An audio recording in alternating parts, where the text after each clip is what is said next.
Hi everyone, welcome back to my channel. Today I'm going to be doing my 26 in 2026 video, basically going through all the books that I'm hoping to read in 2026 and on kind of my priority TBR. Are we going to talk about my 25 in 2025? No, we're not. My 25 in 2025 was mostly trying to read down lots of the books that I own and trying to get just through those, but I feel like I wasn't always in the mood for them. Like I said, we're not going to talk about it.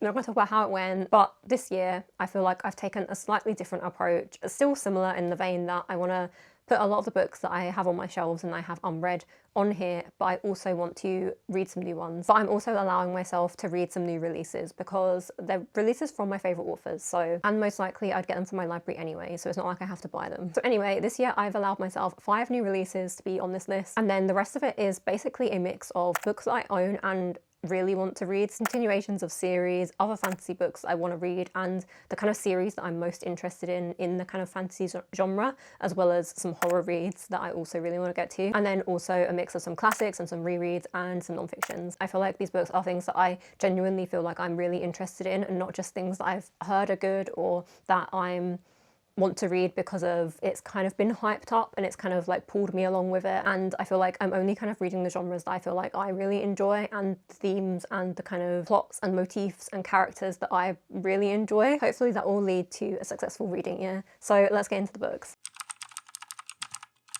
So I'm going to start with my new releases that I'm really excited to read. And the first one is This a Cry for Help by Emily R. Austin. Emily Austin's one of my favourite authors. This essentially follows our main character Darcy, who is a librarian who's returning from a mental health break at work, and I think it explores libraries and book banning, and I think there's quite a lot of political themes in this one. A moving portrait of queer life after coming of age, but also powerfully explores questions about sexuality, community, and the importance of libraries, which I feel like in today's day and age, it's very topical and relevant to what's happening in the world. This sounds like such a great Emily Austin novel, and I can't wait to read it. Next up, I have Nowhere Burning by Katrina Ward. Katrina Ward, I'm so excited that she has a new book out. I love her writing. I love all of the kind of twists and turns that she puts into her book. They're always so compelling. They keep me reading. I just have to keep turning the page, and like no other author, I feel like Katrina Ward does it so well. So this I'm getting as soon as it comes out. So I think that this is like in the ruins of a former movie star's home. It's kind of rumored to be these like feral children who live there and have kind of taken over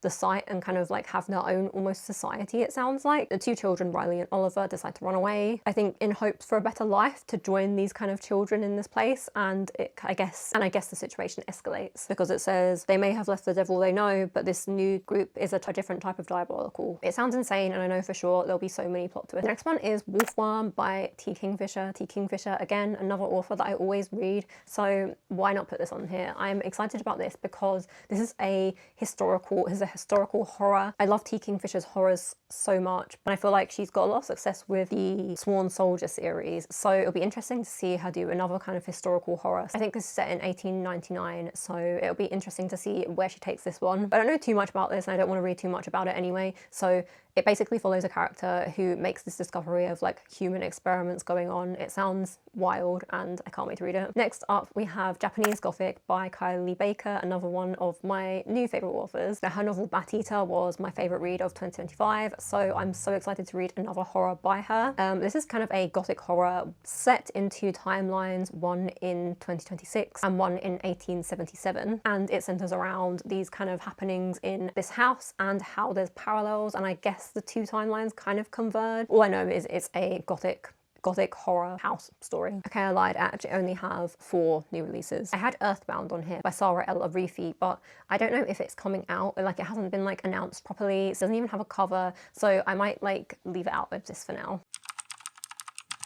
So onto some of the horrors. A lot of these I have on my Kindle and some of them I have physically. So the first one is Mexican Gothic by Sylvia Moreno Garcia. I love a Gothic novel. I feel like it started with Jane Eyre and then it's kind of gone on from there. I love a horror. I feel like this has been on my TBR before, but this year I'm really hoping to read it because I'm doing my kind of like year of horror and trying to get more and more into horror books and read more of them and prioritize them. So this is the first one. I feel like it's kind of a classic Gothic where a character receives some correspondence from family or friends and goes to the house, and you know, dark things start to transpire. And then next up I have One Yellow Eye by Lee Radford. I love anything to do with zombies and I love a zombie book, and I love especially when a zombie book can kind of examine like humanity and brings in all of these kind of more deep questions in them. And I feel like this is what this book does. From what I understand, we're following a main character who is in this kind of world where it's post-zombie outbreak, and like they've kind of taken back control and they're kind of trying to find a cure and like research this virus that causes people to basically turn into zombies. The main character is researching this, but she also has a secret. In the initial outbreak, her husband turned into a zombie, became infected and became a zombie. She's keeping him in one of her rooms, I believe. So we'll see how that goes. And I feel like it's really going to examine kind of like human emotions and the nuances of like being human and doing the right thing and, you know, keeping your husband as a zombie. And then next up I have Don't Let the Forest In by C.G. Drews. I believe this is about the friendship or a relationship between two boys, and one night one of the boys follows the other one into the forest to see what he's doing, and it turns out he's fighting these monsters that have come to life from the kind of stories that he's been writing. This one I hear so many good things about, and I'm really interested in reading more about it and finding out what it's about. But that's all I really know about it, and I don't really want to go too in-depth into the plot anyway. The next book is Hellbent by Leigh Bardugo. This has been on my TBR for so long. I literally, when this came out, I went out and bought Ninth House and read it because of it was so hyped up and it sounded like such a great dark academia book that I really wanted to read the like duology. And I think that this is actually becoming like a trilogy now, because if I saw that there was like a third book in the series announced, but I thought it was just a duology. Like I feel like I've been talking about how if I just read this one, then the duology will be completed, and it's like a series I've completed. That just makes my series completing a lot harder for me. This is the second book in the Ninth House duology / trilogy. I believe it follows on from the second book where our main character is following another character basically into hell. So I mean, it's interesting. I do need to read a recap of Ninth House. Okay, so for my fantasy book, there's two that I need to read because they're like continuations of the series. And the first one is The Well of Ascension by Brandon Sanderson. I started this Mistborn series last year, the beginning of last year, and I just kind of never picked it up, probably because it's kind of chunky and it's a big old read. I think because I fell behind in my reading challenge that I was kind of like putting off my bigger books, but this year that's changing. This year I'm reading all the big books. This is up there and I can't wait to continue on with this series. It's a high fantasy. The magic system is basically like metal. I feel like most people know what this series is about. So there's kind of an uprising happening and we're continuing off where the first book left off. And I feel like that you can kind of see from the first book where the trajectory of this book's going, and I feel like it's very intriguing. And then next up I have Emily Wilde's Compendium of Lost Tales, I believe the title is. The titles are so long for the books in the series. This is the third and final book in the series, and I'm kind of putting it off because I'm sad to see the series end, but I also really want to read it. And I know that Heather Fawcett, the author, is coming out with a new series relatively soon, so I feel like I need to wrap this one up so that I can start her new series too. This is kind of like, I feel like it's kind of a cozy fantasy, but not completely cozy. There is like an adventure, there's different threats that are happening, and it follows Emily Wilde, she's a scholar like studying fairies and the world of fairy and the realm of fairy, and she goes on all these different adventures, gets herself into all of these situations alongside her kind of colleague / kind of like love interest,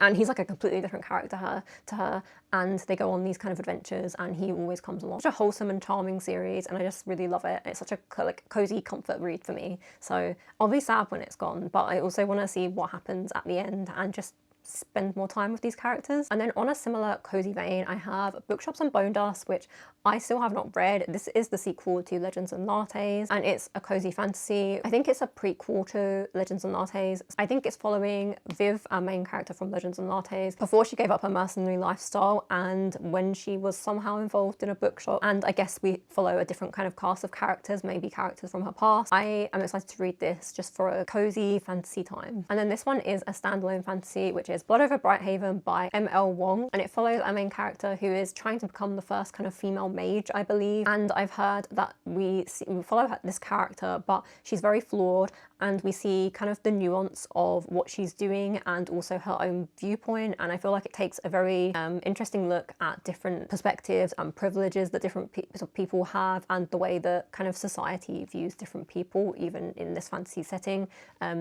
So that sounds really interesting to me. And then the next books are ones that are kind of series that I really want to read and that I think I personally would really enjoy and I hear lots of good things about. So the first one is Assassin's Apprentice by Robin Hobb. The way I hear people talk about Robin Hobb makes me feel compelled to read her fantasy. It feels so important in the kind of fantasy genre. Robin Hobb is like an established author in fantasy, and I just want to see if her writing style works for me. Her book's always described as having lots of like character development and like lots of depth and development in the characters, and I feel like that's something I love in my books. So I'm trying not to hype it up too much, but you know, I do think I'll love them. The next one is Dungeon Crawler Carl by Matt Dinnerman. This is a lit RPG, and as someone that loves gaming and someone that loves books, this should be like a perfect book. I feel like it comes so highly rated from people that enjoy video games. I'm really compelled to read it and see what it's about and see how I find the genre. It essentially follows our main character Carl, and in this world, people get squished by aliens unless they're outside, and the aliens kind of put them in this contest where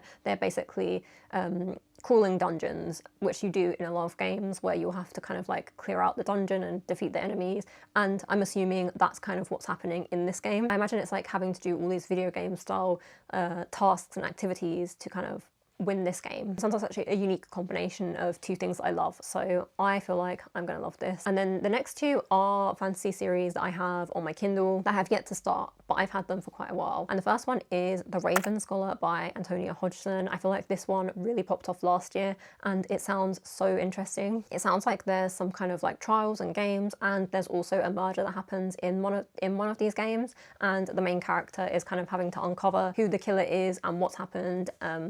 I don't want to read too much about the plot, but it sounds really interesting to me. It says, the Raven Scholars, a masterfully woven and playfully innovative tale of imperial intrigue, cutthroat competition, and one scholar's quest to uncover the truth, which, I mean, say no more, it sounds great. And then the next one is The Jasmine Throne, which I believe is like a queer fantasy, and it's based on the kind of the tales and the history and the epics of India. So I feel like that's a really interesting take on fantasy that I don't really see very much, and I've had this on my Kindle for forever, so I really want to start the series and continue on with it. I feel like since I read the Faebound series, I'm like, yes please to all of the like queer fantasy inspired by different kind of cultures rather than the usual fantasy cultures. And then next up we have a few that are literary fiction books that I really want to get to. I feel like there's more that I want to get to, but I put them on my list last year and I didn't get to them. They are low-key on here too, but these are the ones that I am hoping to read and I feel most excited to kind of pick up and see what I think about them. So the first one is The Secret History, and I feel like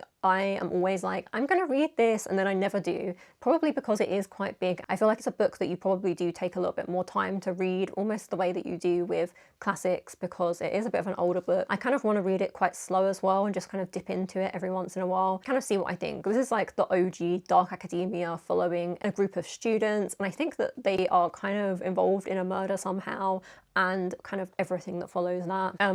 I love the dark academia genre, and I feel like it's a sin that I haven't read this yet. And next up is The Book of Form and Emptiness by Ruth Ozeki. I read Ruth Ozeki's other book, A Tale for the Time Being, like probably like 10 years ago now. And I loved that. I really loved her writing style in it. So I really want to actually pick this one up. Follows a 13-year-old boy, and he starts to be able to hear the voices of everything in his house, and I guess we kind of see what happens from there. That we're following like quite a young character maybe puts me off this a little bit, but I love Ruth Ozeki's writing and I've loved it before, so I really want to read this one and finally get around to it because I've owned this for quite some time now. And then the last one that I want to read is The Vegetarian by Han Kang. This follows a woman's decision to go vegetarian and the kind of way that society treats her and the people in her life treat her, and kind of examines basically, I guess, her decision and the way that women are expected to be in society. I started reading it last year, but my library loan ran out, so I had to give it back. So I really want to get to this, and it's very like, it feels like it's very critical and like scathing of the way that women are treated. So I'm excited to read that and be enraged as usual. I have decided that I really want to get back into reading my classics, and I've set my goal of reading books a little bit lower so that I have more time to kind of delve into classics and take my time with them and not feel as though I need to be constantly finishing books. And I also really want 2026 to be the year of rereading some of my favourites. You may be asking why I'm holding up the box set of these books, and that's because it's so hard to get any of them out of this box.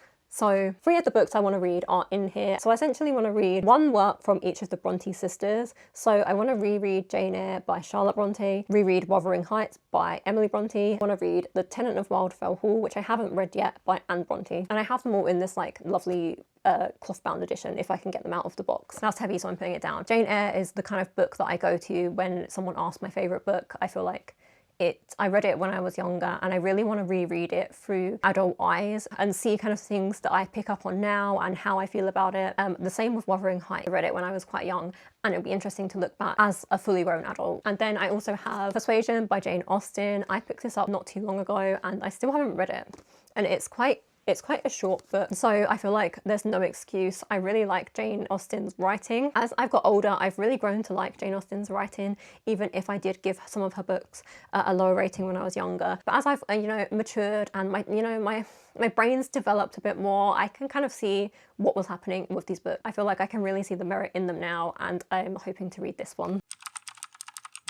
And then finally onto the non-fiction books. Most of these I think I have on my Kindle, but this one I have physically, and it's Natives by Akala, which essentially says race and class in the ruins of empire. And I think this basically looks at like the intersection of race and class and how that affects people and their lives. And I think that he looks at his own kind of identity and his own politics and the kind of history and how that's been influenced by it. It sounds really interesting and a very good like overview of those kind of subjects and topics. And I feel like if you know me, you know that I love anything with some kind of social commentary, especially between like the intersections of between things like race and class and gender. I love looking at how those things kind of affect each other and everything's not as cut and dry. And then the other 2 books I have are Atomic Habits